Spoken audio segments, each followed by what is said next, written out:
we pride ourselves on our retention, so our academic advising matters.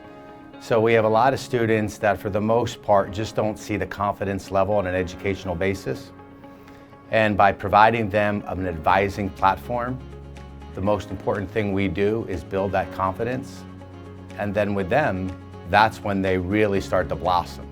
And that ultimately drives what we do best. You come into a place, you can see the place, it becomes tangible. It becomes, oh, I'm going to be a part of something bigger than what maybe I thought it was. When you get the opportunity to walk around the hallways or maybe see the classrooms, you also get the opportunity to meet the instructors, sit in the classroom, talk real time to students who are just like you, and they started just like you, had the same fears just like you, and now you have this, review in real time. On a weekly basis, I try to go into every classroom. And I think it's very important that you match tones. So I want to be Mr. West and not the campus president. At one point I was a student, just like them. So, it puts them at a relaxed feeling and it allows them, I think, to do much better at what they do, and that's in the classroom.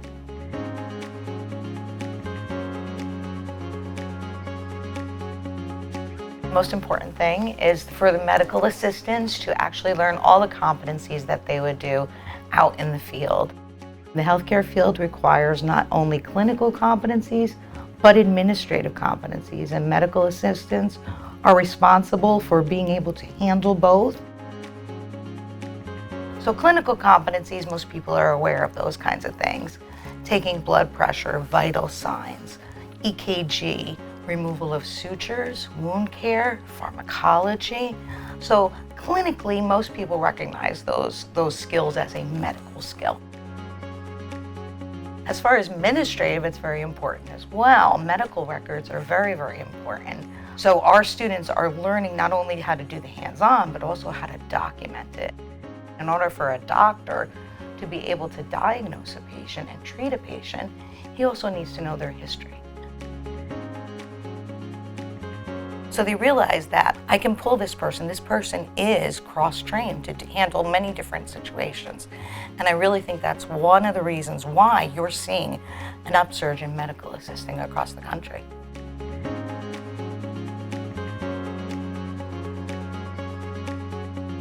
They learn basic wiring, like residential wiring for the house, the typical things, but we also teach electronics for electricians class. We have what we call a home integration class, and we have data cabling and alarms. So that enables us to encompass a whole lot of different gadgets to work with, from drones to RCs to LED strips. And I try to bring as many things into the classroom for them to have hands-on to make it interesting and fun.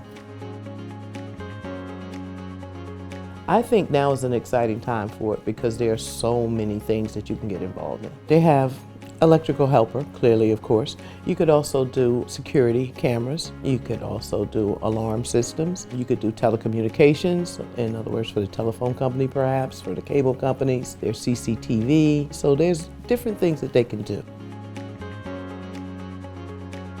The age demographic actually varies. It's kind of a wide range. It could be anything from the student coming out of high school, for the person that might be saying, oh, I'm starting a second career, or maybe I've been in the field for decades and I want to find another option to this field, and they're looking for something else. I like to look on their faces. I like to give back. I like explaining to them what their future is going to be like in this field.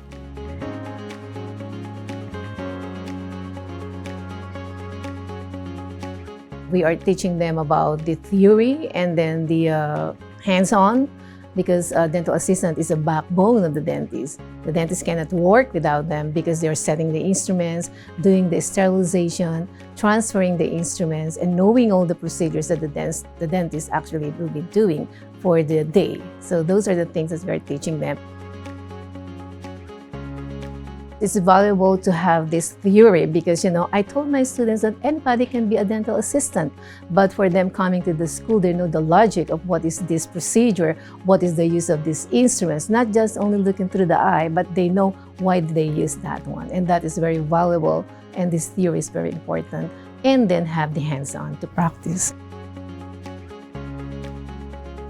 the dental assisting program, we have a simulation of the office, and then the most part that I really like for them is there is really a knowledge of learning. The most enjoyable part for me is to see them that they can do it hands-on.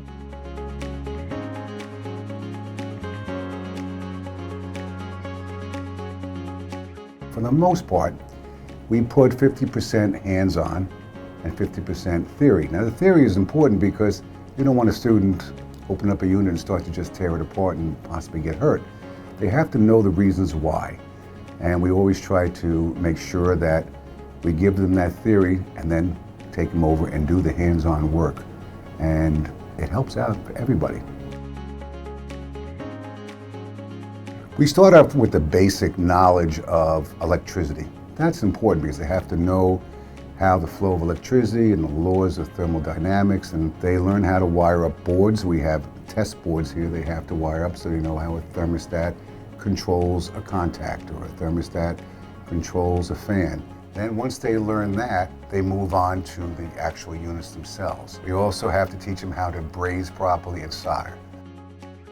So all those qualities have to come together, and we do it in little stages. For each module that we use here, one goes with the basics of the soldering and brazing techniques. The next one goes into wiring procedures, and the last one goes in with charging procedures. It's rewarding to see that most of my students in the 9 years that I've been here always come back and say, "Hey, Rich, I can't believe I picked the right course because I am so happy being an HVAC technician." And that makes you feel good, it really does.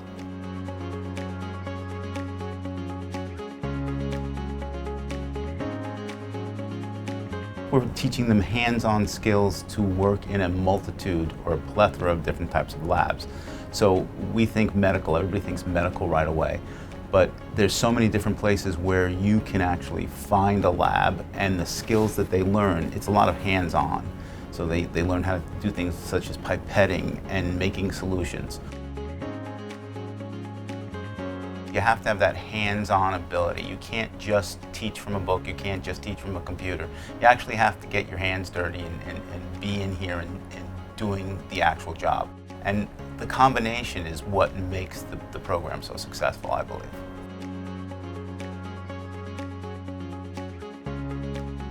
Watching the progression of the student and how they learn and what they do, and then when they get out there and they have those usable skills to go out there and work in their career and stay in that career. That's the big thing for me. We have a good product, we have a good program, and it does the job.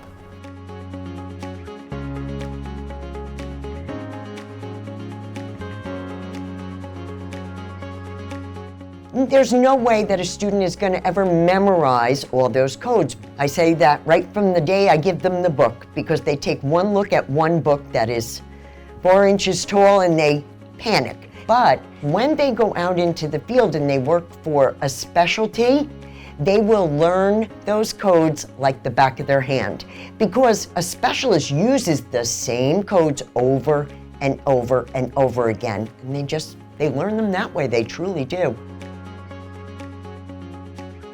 Without a coder and a biller, you would not have a doctor that's in practice, because they bring the money in. It's important for them to use those codes appropriately with each claim that they do. If not, the claims are going to be denied and the doctor's not going to get paid. So their job is extremely important. If a student came and didn't enjoy coding, they could go into a number of different things within billing and coding. They could be a claim specialist. Appeals is a big area now, so there's not just coding. And I don't like students to get nervous about that, so I always stress that to them. You're still working with the patients, but just in a different way. You also then get to work with the insurance companies, learn all the changes that are going on. I like it.